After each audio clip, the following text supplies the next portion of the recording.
This week on Hope City Overtime, we take a look at love out of 1 Corinthians chapter 13. We spend some time talking about love and the gifts. Make sure that you like and subscribe. You're going to enjoy this one. Let's get it.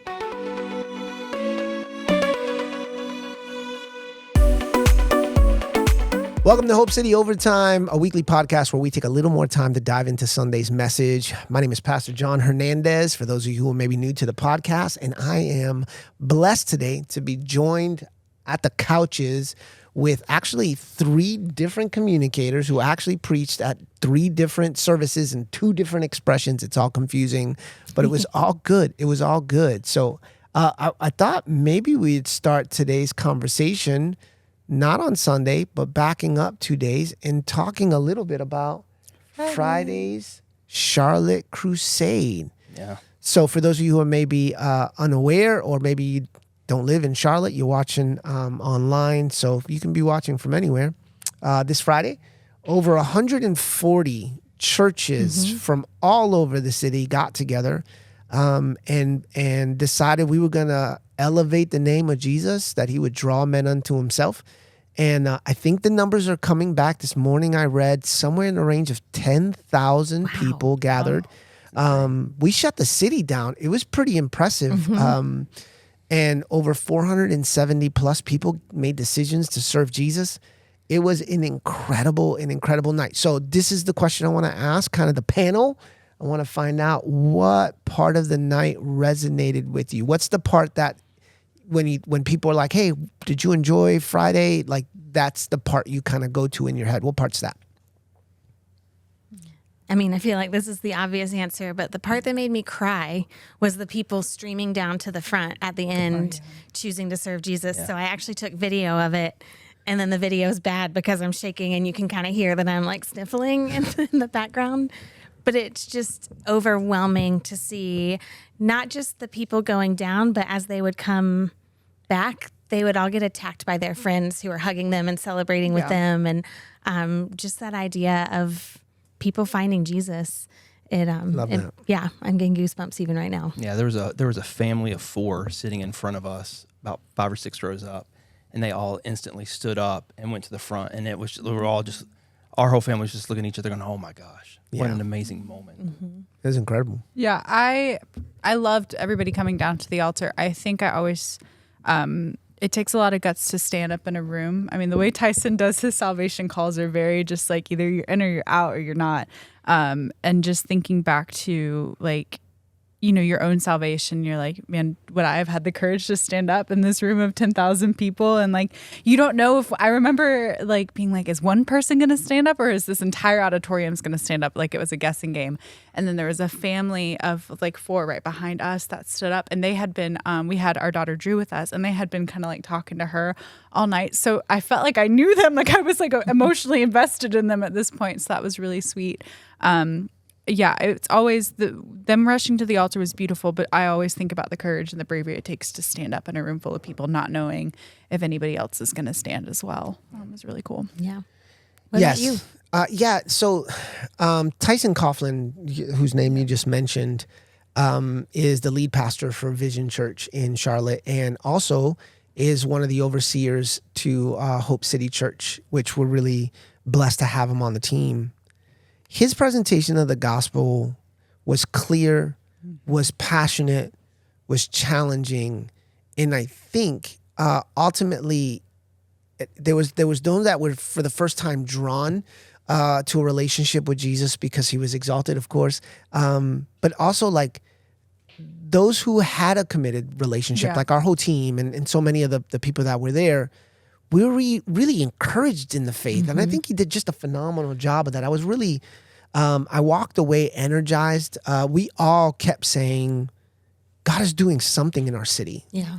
And so much of that, again, he would be the type of guy that he'd be on this podcast saying, all glory to God, just the way that Tyson lives his life. But the humility by which he handled that moment, the way that his team really has kind of orchestrated this in partnership. So the other highlight for me was, you had people standing on the stage together that would never normally be seen on the stage together. You had Baptist pastors locking arms with Pentecostal pastors, locking arms with Methodist Presbyterians, just across the board, there was just this beautiful picture of, no, we're here to elevate one name. Yeah. We have one mission. And ultimately. Even that worship team just wearing white. Yeah. Like just not having logos everywhere. I mean, I know they had like a flashing kind of thank you to all the churches in one spot, but yeah, it was all about Jesus. It wasn't about any one person or one church. Yeah, and I'd like to even add to that, even from the production side of things, because obviously with my tech background, I'm always looking at these things, but they were flawless on all their production. The sound was incredible. The lighting was great. The videography, like everything was great. So even just having an experience that came off flawlessly, I mean, how well planned and how they knew their cues, their marks, it's incredible. Yeah. They did a great job. Yeah. So I think it was it'll be a staple, kind of a benchmark Gonna for our have city. to find a bigger venue next time. Yeah. Which I'm sure they're already looking at. I'm Yeah. sure. I mean, they shut down 77 They did. Independence. And It the was, coolest thing driving in, I know you guys saw it because you sent a picture of it. There was literally a rainbow over the Coliseum on the way in. Like, I think that picture got more run on social media than anything else. I've seen nothing but rainbow Wait, I pictures this haven't morning. seen that. Yeah, I'll have yeah. to go look for it. It was obvious that God had smiled down so on the cool. moment. So that was great. That's sweet. yeah. Speaking of the love of God, Ooh, good segue. you like Wow. that? It's like I'm a professional. You should host every week. He's the host. You should be a pastor. Have you ever thought about that? We have been knee deep in this book of 1 Corinthians. And so we round the corner to chapter 13. And even in sermon prep this week, I think it was Pastor Ashley was like, we probably need to back up 1 or 2 verses because Paul sets the stage for chapter 13 and chapter 12. Well, it's also because Paul didn't write in chapters. Yes, no, yeah. But the way that he set it up, I thought was, we've been using this metaphor of building for the last, 10 weeks. And we've been talking quite a bit about the foundation, about the blueprints, about the walls that make this whole thing up. But then Paul goes from the the what of building to the how, because we know that the how matters. And even in preparation for this message, although I didn't preach it, I worked with the team on preparation. I started, and I didn't say this before this moment, so because I knew we were going to get here. I was a little convicted in that sometimes we get obsessed with the working of the thing and forget that God is just as concerned with the how we're doing the thing. So my question to you is, Paul says the greater way is love. Let me show you a greater way. Let me show you a better way. And the way by which God is calling us to build in this area of love, where is it the toughest in your life to do the thing that you need to do with love? When is that challenged in you the most? I have a really quick answer, which is because the Lord's been convicting me this week. But it's something we've actually talked about around our table.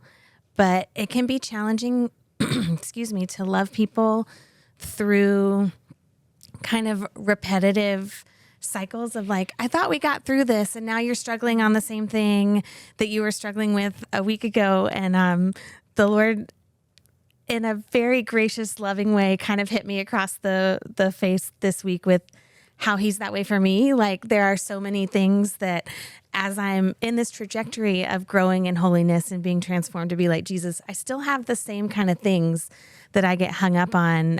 So I need to extend the same grace and patience to others. But sometimes that's where I really struggle, that patience in that particular area. That's good. Yeah, I was going to say, like, I think just like in the mundane and then like the everyday things that aren't so exciting, it's really easy to do big, crazy things with love.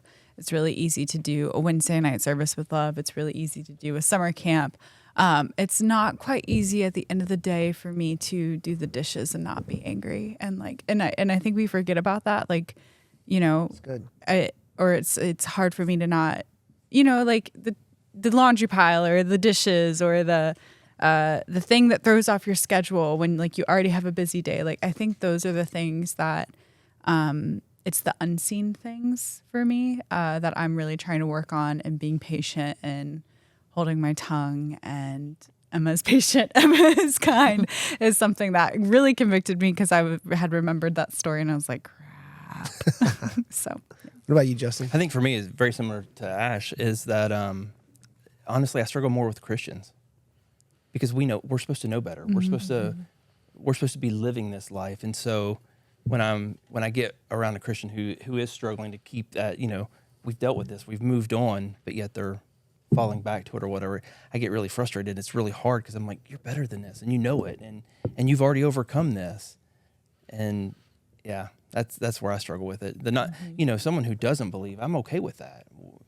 How can we expect them to live to what we feel like God's called us? Yeah. Yeah. But the people who do know that calling, It's a challenge. It's a challenge. I think that Paul is really across the board. Like for me, when I know the thing that needs to get done and I feel proficient in that thing, there are moments where I have a tendency of putting my hands to work and forgetting that how I do what I do is just as important.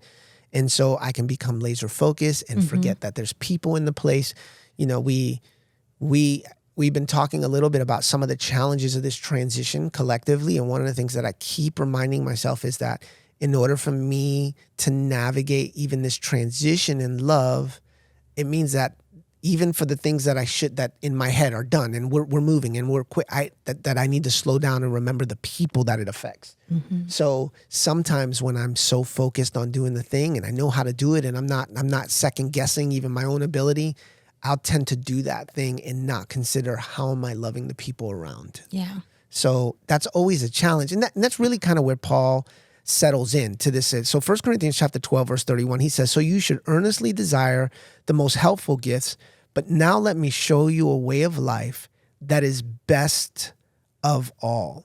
And then he moves into this, the way that Justin communicated it Sunday. Here's this passage that we've all heard either at our wedding or at another wedding, and he begins to describe how if I only speak the languages of earth and angels and didn't love, I would be a noisy gong. I have the gift of prophecy and understand all God's secret plans and possess all knowledge. If I only had faith and could not move mountains, but didn't love others, it'd be nothing. If I gave everything I have to the poor and even sacrifice my body, I can boast about it. But if I did not love others, I would have gained nothing. And he starts moving in this phraseology like, without love, these things that we've just spent 12 chapters on are all meaningless, which is such a strong phrase. And you catch it more having spent the last 9 weeks realizing Paul doesn't actually think these things are meaningless, which sometimes when you're just reading the marriage passage, you kind of forget that. That struck me this week. Sorry to interrupt you. No, that's good. It's good. My question to you revolves around this. Have you seen either in your life and the life of others kind of the dangers of these gifts being lived out without love, and what did that look like? Yeah, I think I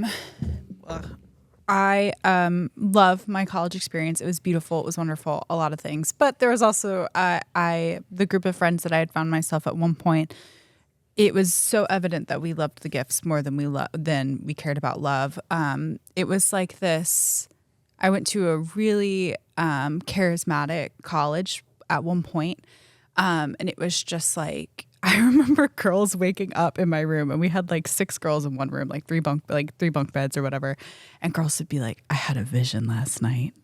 Or like other girls would be like, I got called to missions last night, or like, I see things, or just it was like constant. And I remember just living in this place of like, what, like, do I even know God? Do I even have the Holy Spirit? Like, what's going on? I remember being jealous of people. I remember trying to outserve people. I remember people were skipping classes so that way they could serve and be seen. And that should be the red flag, right? Like when we're serving to be seen, and when we're doing these things to be seen, or when we're speaking in different language, or just whatever, if we're doing anything to be seen, it's not being done out of love. And I found myself in a really unhealthy place. And just remembering this feeling of like, I need to go back to the basics. Like I need to really just remind myself of who God is and what he's put me here for, and that all of this stuff, it's beautiful, but it's secondary to Jesus. So yeah, I hope that answered your question. Yeah. What about you guys? I look at Melody, the director of Hope Street Food Pantry, and her mindset. Like he's also your wife. Well, I'm trying to be fancy here. Okay? Earn some bonus points. He is married to Melody. She is my wife. But she often talks about when they gather in their groups before they serve or whatnot, bringing that up, like, hey, we're here in the name of Jesus. We're doing this for him. And if we're not, all we're doing is giving people food. That's great.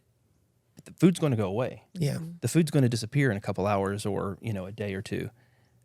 But if we're here with Jesus, if we're here with his love, then we're creating a community. We're creating a spot for people to meet Jesus where they are. So she's what I look to on that, because I'm like, man, what a better way to understand that. Yeah. Yeah. I just think it all comes back to identity. I feel like I say something along these lines every week, but even in the smallest way, like not a gross manipulation of a gift, when our identity becomes the person who has this gift instead of child of God, and that gift is a means to love God and serve his kingdom in the world, like that's when it gets out of whack. And it can happen so subtly that it's almost like when you're at the beach.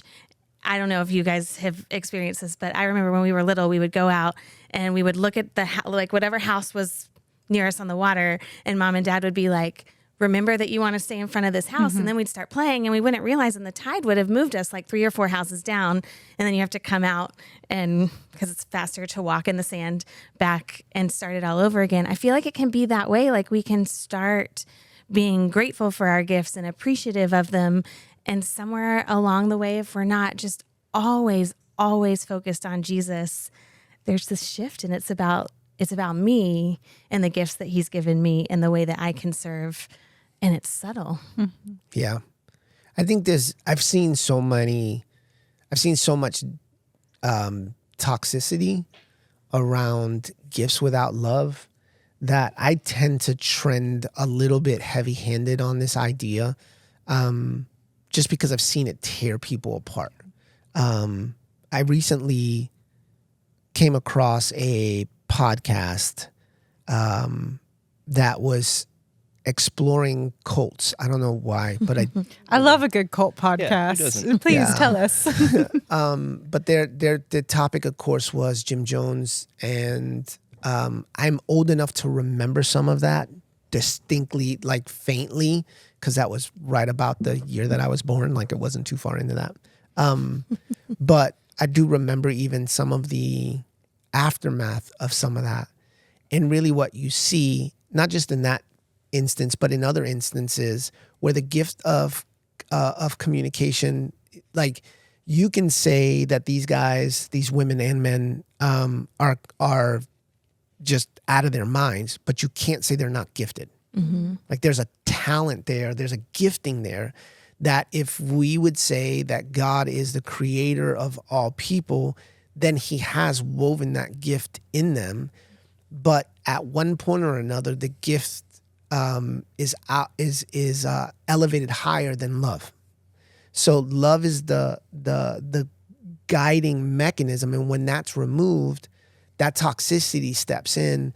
And on this podcast, it was kind of graphic in that you were listening to the tapes of him speaking. And my heart was just broken because you can hear the confusion, the twisting of scripture.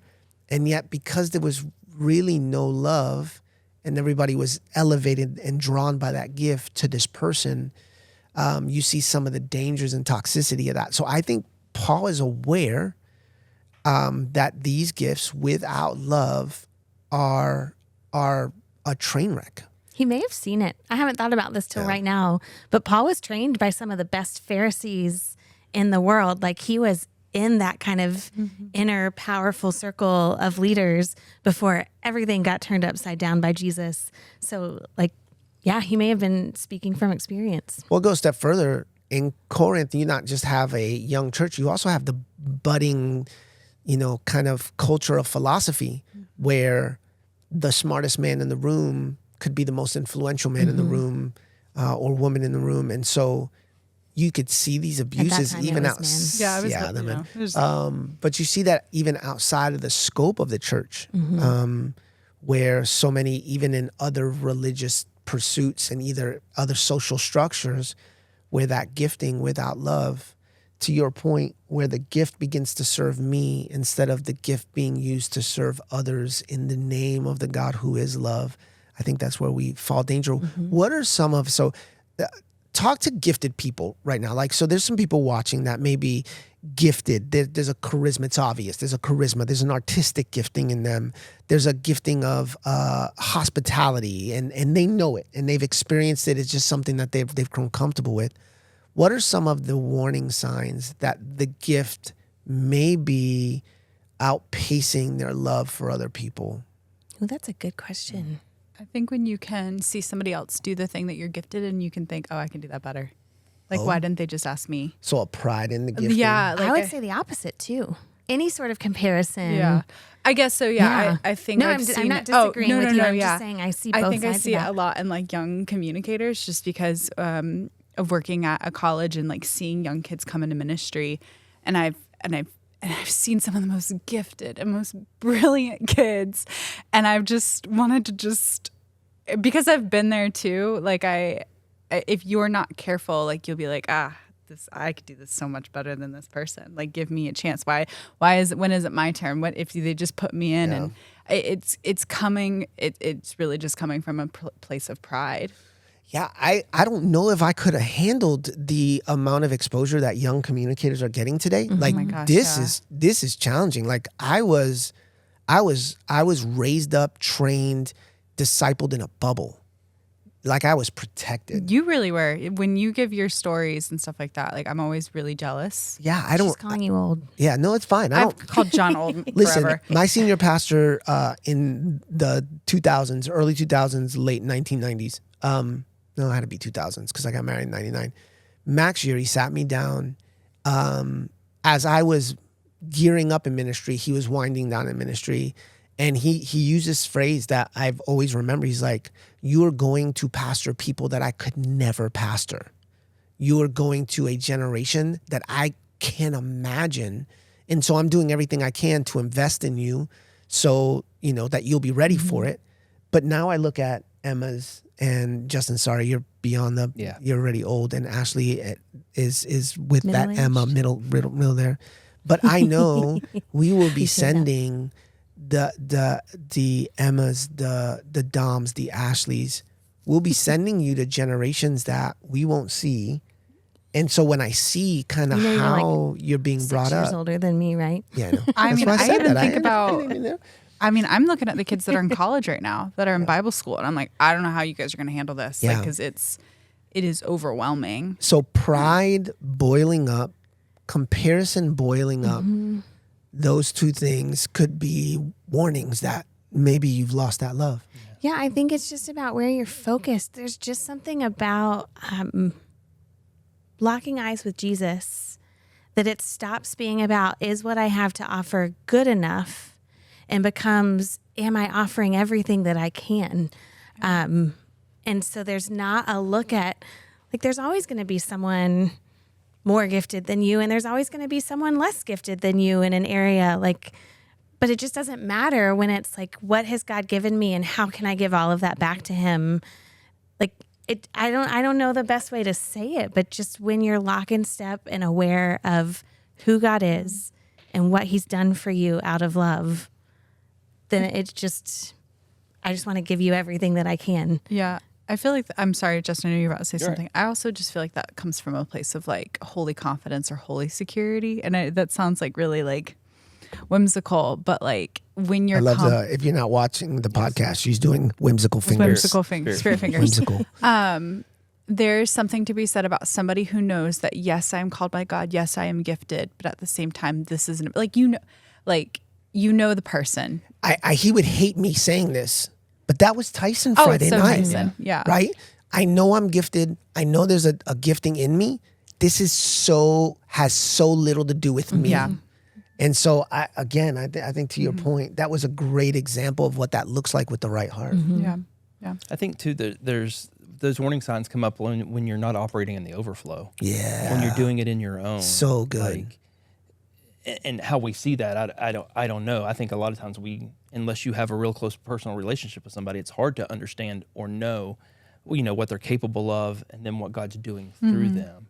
So I think a lot of times those warning signs come in when I'm operating out of what I know I can do instead of what God can That's do good, Justin. through me. Yeah. For me, one of the tail signs is when it becomes more about the how than the who. I think one of the challenges of the gifted is that often it becomes about the gift and not who the gift is called to serve. And I've talked to too many people who use their gifting as an excuse, right? So this is my gift, so I'm allowed to be a jerk to everybody around me because I'm just operating in my gift. Like, to me, that is a sure sign. You got to be, like, that would be the red light on the dashboard of the car to me if you're saying things like, well, I'm gifted in this area, but I really don't like people. There's points here That's where said so much in ministry. So like it drives me nuts. It drives me nuts. And so, I have, within the context of relationship, there's been moments where it's like, I have the giftings of A, or I have the giftings that lean this way. But because I'm gifted this way, it means that I don't have to worry about the way that people are treated or the heart of the people that we're called to serve. Because all of these gifts, I would argue, all of these gifts are to serve one another. Like, that's the collective picture that Paul paints. So I think that those are one of the warning signs. And I think that that's critical to understand that, because ultimately, you guys made this comment, all three of you use the same comment about how we're called to love, but specifically how that love is an internal investment. Talk to me a little bit about what it means to make an internal investment in love, and why is love an internal investment? I think for me, I gave a little bit of my part of my testimony in this. I talked about Dwayne and Katie Agard welcoming me into their home. I was 18. I just got saved at your spring breakaway camp the week before. So I went to their small group, and I'm there. And they made an internal investment that night when they invested in me with love. And it wasn't anything crazy. If I wasn't the person parading around and talking about it, nobody in the world would know. Nobody in the world would know that Katie and Dwayne Agard were an absolute catalyst for me.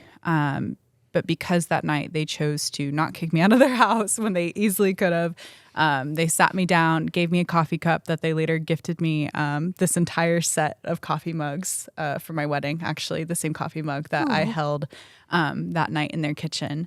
Nobody would know about it if I wasn't speaking about it. But that night, when they made space and they slowed down, they made an internal investment into the kingdom. Because my life is forever changed. My life is forever changed because a mom and dad opened their home to a group of teenagers. I love that. So I think about what you just said, referencing Mel, like, there are only two things that we know are going to last forever: God and the souls of men. So love is literally the only thing that you can do that's going to carry on beyond even the scope of this lifetime. Even though feeding people is absolutely important, but to your point, we have to eat every day, or almost every day. Yeah. I know there's a stat or something, but but love lasts forever. Mm-hmm. Yeah, I think for me, it's just been so ingrained for so long that works and service are just that. And if you're not investing into people's futures, who they are, in kind of every level, that's that basis of love. If you're not doing that, you're literally, I mean, it's almost like this is a sermon. You're doing nothing. Yeah. So for me, I think it's just been that thing from day one. It has to be in love. You have to invest in people. You have to be a Dwayne and Katie. You have to step in and give people those opportunities and show them that love and welcome and open your doors. Otherwise, it's nothing. Yeah. We're not living the life that Christ wants us to live if we're not stepping up and doing those things. yeah. Paul 2 times in this book makes these statements that cause me pause. The one where he told the church that because of what they had done, it was better that if they would just not have done it at all. Like, he backs them up to, you're doing more harm than good, in your when you're meeting, which is so harsh. Yeah. This is one of those, and I think people lose sight. He says it's a resounding gong. Have you ever been around a resounding gong? It's not. You can't focus on anything else. It's you just want to eliminate the gong. And I've been around people enough, and even potentially in my own life, like I'm not like there's a susceptibility to all of us that have giftings, that gifting without love becomes unbearable. It becomes unbearable, becomes very self-centered. It becomes, and it's obvious, it is that resounding gong. And if not careful, again, we can find ourselves in a place where those giftings become toxic to the body if there's not love. Now, he does make this statement that I think we need to at least partially walk through. So I'm going to lean into our residential theologian here, Ashley. He says in chapter 13, verse 9 and 10, he says, now our knowing is partial and incomplete, and even the gift of prophecy only reveals part of the whole picture. But when the time of perfection comes, these partial things will be useless. Now, there's some people who've kind of interpreted this a little bit different than when we interpreted. What is Paul talking about when he's talking about these partial things becoming useless? Apologies if you were at the service where I preached, because I'm going to retell a story quickly. But the best way I feel like to express this is I talked about a gift that I had when I lived in Tanzania.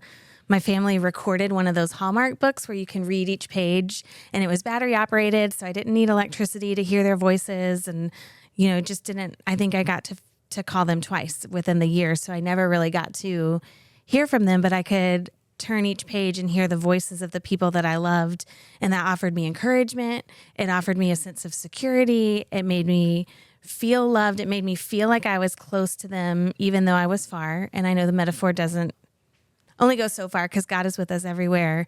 But now that I'm back and I'm close to them, I don't even know where that book is, because it's been so long since I thought about it before this sermon, because I can call them up, or I can go to my parents' house, and I have face-to-face time with them, so I don't need a recording that they made 12 years ago. And in the same way, like, God has given us so many gifts to help us in our limited capacity as humans connect with him and his hugeness that we're not even able to fully comprehend. But there will be a day when we are face-to-face with Jesus. Like, there will be a day when we don't need prophecy, because there's nothing to interpret. God is right there with us, telling us everything that we need to know. So the gifts are for a time, and it's a time that we need them, and we should steward them well and appreciate them. But there's a day when we just get to be with God forever. Yeah. All right, what did we not get? What did we not get? What did you study, trip upon? What made that didn't make the sermon that you're like, I wish I had more time. This is where I would settle. I don't know that it was in this particular passage, but what I really hope people don't get is to walk away and try to be more patient and try to be more kind and try not to compare themselves as much, because we're not going to be able to do that if it's just out of that sheer will of trying. We become more like God, who is love, as we allow him to love us and work out of that overflow. And so I think that's not necessarily cutting room floor, but what I really hope people walk away from is not, I need to try harder. Like, yes, there's discipline. Yes, we bring our effort to God's work, but the only way to love people well is out of that overflow of being loved perfectly. Yeah. Yeah, I kind of mentioned it first service at West, but the story of Cain and Abel, you guys are going to laugh at me, but it's fine.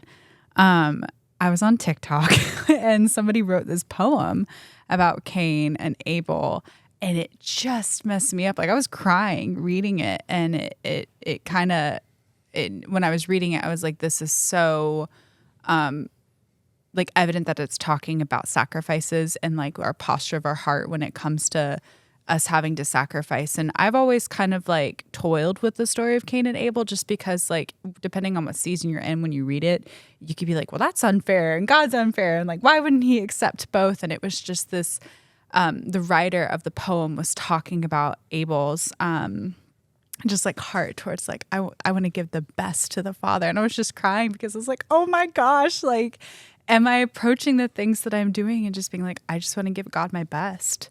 I think that if I had more time, I would have spent my whole day talking about that, just because it was just a beautiful passage. So you should go read it.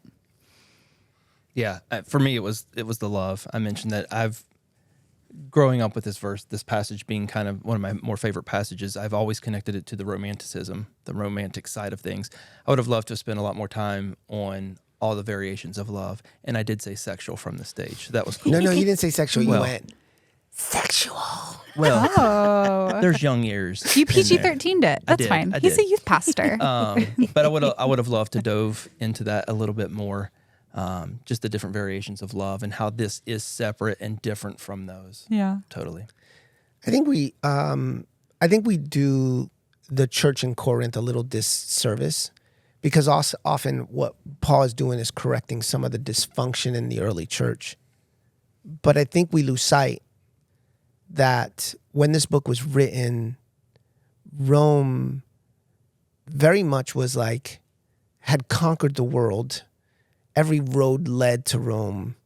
And what I love about this book is it gives us the picture of an early church that would go on to influence every road and every corner, to the point that the Roman government goes from a government that was not only like they were against Christians to the point that they were lining them up for colosseums and just this disturbing persecution of the church, to being the faith, choice emperor's for conversion, the emperor's conversion. So from hunting Christians to really the church influencing every corner of the known world because of, not just Corinth, but churches like the one in Corinth, I think is to be, we need to just remember this like for what it's worth. I think it's inspiring to us even in our city. I feel like if we can follow some of this blueprint, if we can figure out how to mobilize a church to purpose, that everyone who walks in not only finds hope, but realizes there's a gifting that God's placed in them, that those gifts are made alive and are governed by love. If we can navigate that we too can find that influence penetrating every boardroom, every schoolhouse, every corner, every road, that eventually our city comes to this transformation because of the saving knowledge of Jesus. So this has been an incredible study. Honestly, we normally kind of like take a moment and like, hey, what's next? But we're not going to do that this week because, truth be told, we have a couple options on the table, and I'm not totally sure which one we're going to take, but I promise you it's going to be good. We're going to have a great time this Sunday. So maybe you're watching for the first time, or maybe you've watched a bunch and never really have kind of tapped in. So we would love to see you on Sunday. We have one church with two expressions. We have a expression in West Charlotte, an expression in North Charlotte. We have a 9 o'clock service, a 10:15 service, and an 11:30 service. All this can be found at HopeCityCLT.com. But we'd love for you to hang out. We'd love to see you. And until next week, make sure you like, subscribe. Thanks for hanging out with us.